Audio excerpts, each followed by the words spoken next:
At Eberflus coming back to his old stomping grounds, of course, on the other side with the Cowboys. Now, the Cowboys did allow Russ Wilson to throw for 450 yards last week, so it's not like their defense is like the golden standard of the NFL either, but still, Chicago looking pretty out of sync on offense. And when it comes to Dallas's offense, we know that Dak Prescott and company can put up some points, can't they? All right, let's welcome in our NFL analysts Mike Renner and John Breach here to discuss. Matt Eberflus back in Chi-Town, but this time as the Cowboys DC gentleman. So what are your expectations for this Cowboys defense in Chicago? And it feels like, Breach, they really can't stop a nosebleed based off of what I've seen over the last 2 games.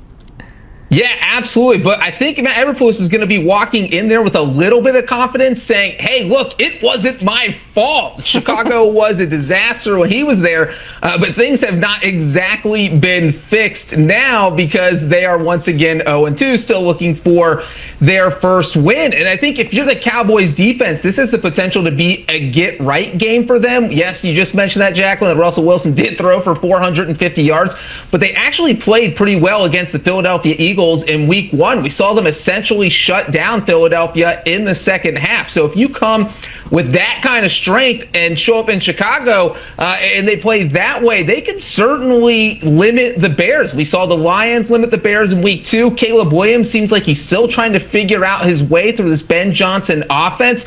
So the Bears don't really have that home run threat that the Giants have with Malik Neighbors. So you have a Bears offense that could struggle, and this could be a revenge time for Eberflus. I'll just say this about the Cowboys. Everyone knew. The Cowboys brass knew going into this season that this wasn't going to be a good defense. When you start Kaiir Elam, we all saw what he was in the playoffs last year above Buffalo. When you're starting him at one of your cornerbacks, and when you trade your best player on the eve of the season, I mean, what else is Matt Eberflus supposed to do? It's just not going to be great there in Dallas. Yeah, my fiance, as you guys know, is a diehard Dallas Cowboys fan, and every single game he's like, man, it really feels like we could use a star pass rusher. How about that, right? All right, we're going to look at impact players to watch for both teams. On the Cowboys side of things, we're looking at the offense, and Mike, your impact player to watch is George Pickens, who had a very crucial touchdown in that OT win against the Giants. Yeah, it's the secondary for the Chicago Bears is very susceptible right now. No Jalen Johnson, no Kyler Gordon. That means they're probably still going to put all their attention, guys like Tyreek Stevenson, who are still your starter there, on CeeDee Lamb, and just say, we'll take our chance with George Pickens. And that rapport's got to get right with Dak Prescott. It's been slow rolling. Maybe that touchdown gets them going, gets them back on the same page, but this is the game. If George Pickens is going to have a game, this is the game that he needs to roll. I think he goes big. I mean, this feels like it's only a matter of time, given how talented this guy is, given how talented Dak is, before this rapport really develops into something special. Should be this week.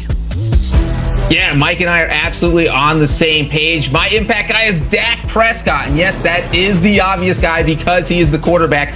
But let's look at what the Bears have done this season. The NFC Offensive Player of the Week in Week 1 was J.J. McCarthy. The NFC Offensive Player of the Week in Week 2 was Jared Goff. What do they have in common? They both played the Bears. So you play the Bears defense and you are a quarterback, you can put up big numbers.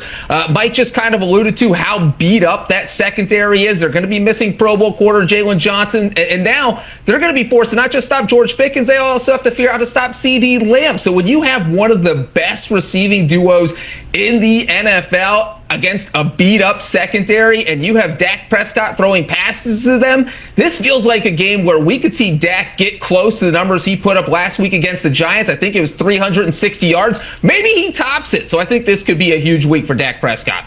Breach, I feel like your thought process is the same way that we think in terms of fantasy, right? Like, who should our starting quarterback be? It's like, whoever's going up against this Bears defense, right? As for the Bears in general, Breach, who is the difference maker that you're going to be looking to for this game? Well, for me, it's DeAndre Swift, but my answer is questionable because that is his health status for this game. We don't even know if he's going to play, but I do think it's important for the Bears to get their rushing attack going against the Cowboys. for two reasons. Number one, it does feel like Caleb Williams is still trying to feel his way through Ben Johnson's offense. So if you have a quarterback who's still kind of learning the ropes, the easiest way to take some pressure off of him is to get your ground game going. So that's where DeAndre Swift comes in. He had a pretty solid game against the Lions. He averaged over 5 yards a carry, 12 rushes for 63 yards. But the thing is, when you get blown out, you don't really have any use to your running back, so when you carry the ball 4 times in the second half of that game. And the other part is, if you get your rushing attack going, you kind of control the flow of the game and you burn the clock, which is what the Bears need to do because they don't want their defense on the field. You got to keep your offense on the field, keep things going, and that's what DeAndre Swift can do if he can go off against the Cowboys. Yeah, there's so many glaring issues on this Bears roster through 2 weeks. Running game is one of them, and their pass rush is the other big one. They have 13 total pressures in 2 games. No one on this team has more than 3, and they're paying a lot of guys a lot of money to be productive. My impact player is Gervon Dexter, their nose tackle, because he has the most favorable matchup. Cooper Beebe, center for the Dallas Cowboys, goes on IR. That's backup Brock Hoffman that he'll be going up against. If he can't get push up the middle of this defense, if they can't get pressure on Dak Prescott, it will be a long day for this Bears secondary. So Gervon Dexter needs to have himself a big performance. Breach, you mentioned it. DeAndre Swift is questionable, and there's a lot of injuries as the Bears just put out that week 3 injury report, and a lot of injuries on defense specifically. As mentioned, they just gave up a 50-burger to the Lions here. So how do they correct those issues on defense while also taking into account these injuries that we're dealing with on that side of the ball, Mike? I don't know if there is any correcting it, unfortunately. Defense still takes a level of talent that the Bears just aren't sending out there at this point in time. It is going to come with that front 4, though. Dennis Allen doesn't like to blitz a lot. Their defensive coordinator, they need to win with 4. That's why they signed so many guys this offseason. And, when they faced Minnesota and it was a backup left tackle, they were getting some success against them.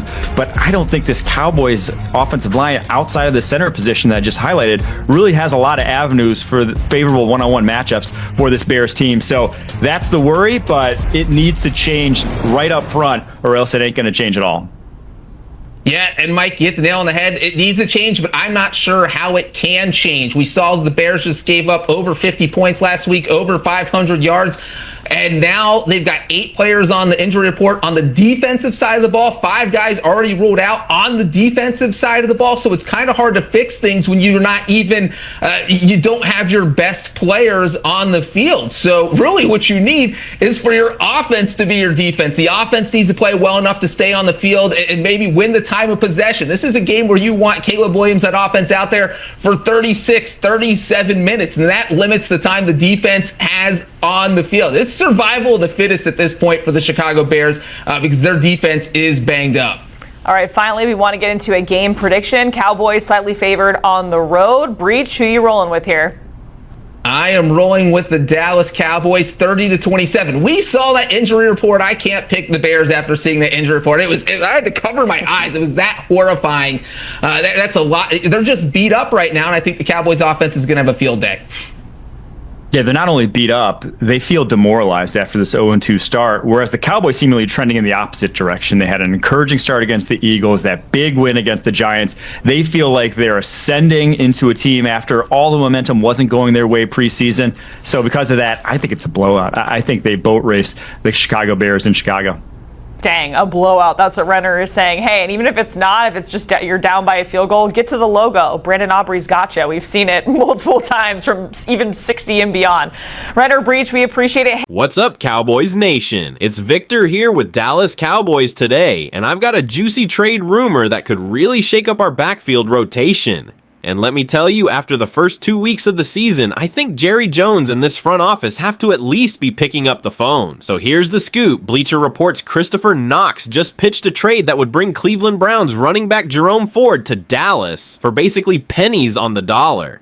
We're talking about a conditional 7th round pick. That's right, a 7th, for a guy who racked up over 1,200 total yards just 2 seasons ago. Cowboys Nation, you know I've got thoughts on this, but first, let's rewind a little bit. Through the first 2 games, the Cowboys running back story has been a roller coaster. The preseason talk was all about how this might be the worst position group in the NFL, and whether rookie Jaden Blue could shock everyone and become the starter. Well, guess what? Blue hasn't even suited up yet because of that ankle injury. Instead, it's Javonte Williams. Yes, the guy everyone doubted, who's come out swinging. And honestly, he's been one of the bright spots for this offense. 3 rushing touchdowns already. Remember, the Cowboys had 5 total rushing touchdowns all of last season. Williams nearly matched that in 2 weeks. Against the Giants, he went for 97 yards and a touchdown on 18 carries in that wild 40-37 shootout win. And here's the kicker. After years of being knocked for his low yards per carry in Denver, he's averaging 5.4 yards a pop here in Dallas. That's legit production. But here's the problem. After Javonte, the cupboard is pretty bare. Rico Dowdle hasn't been a factor. Deuce Vaughn hasn't stepped up. The depth just isn't there. And we all know injuries happen in the NFL. If Williams were to miss time, this run game could collapse overnight. And that's where Jerome Ford comes in. Let's talk about Ford. This guy is not just some throwaway backup. He's 5'10", 210 pounds, with real breakaway speed. In college, when he finally got the chance to start at Cincinnati, he exploded for over 2,300 rushing yards and 19 touchdowns, leading them to the college football playoff. That's a resume builder right there. And in 2023, when he got his shot with the Browns, he put up 1,032 yards of total offense and scored 9 touchdowns, helping Cleveland make the playoffs. That's RB1 production, plain and simple. Last year, he still managed over 100 all-purpose yards despite Nick Chubb coming back midseason. The man can run, catch, and move the chains, so why would the Browns give him up for basically nothing? Simple, they're rebuilding. They just drafted Quinton Judkins in the 2nd round and Dylan Sampson in the 5th. Kevin Stefanski's offense is phasing Ford out. Week 1, he had only 7 touches. Week 2, he was basically a receiving back with 5 catches. He's falling out of favor and the writing's on the wall. Cleveland's ready to move on, and here's where the Cowboys can swoop in. Imagine a 1-2 punch. Javonte Williams pounding between the tackles, Jerome Ford as the change of pace guy with speed and receiving skills. That's balance, that's depth, and that's insurance in case Williams cools off or gets banged up. Let me put it in perspective. The Cowboys are 2-0 right now because of their offense.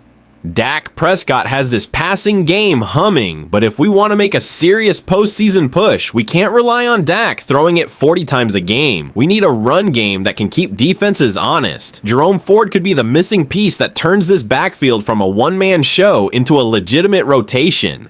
And come on, a conditional 7th rounder, Jerry spends more than that on dinner at Nobu. You're not mortgaging the future here. You're buying proven production at a bargain price. Now, I've got to ask you, Cowboys Nation, would you pull the trigger on this deal? Do you think Jerome Ford is the perfect complement to Javonte Williams? Or do you believe Williams can carry this backfield on his own all season long?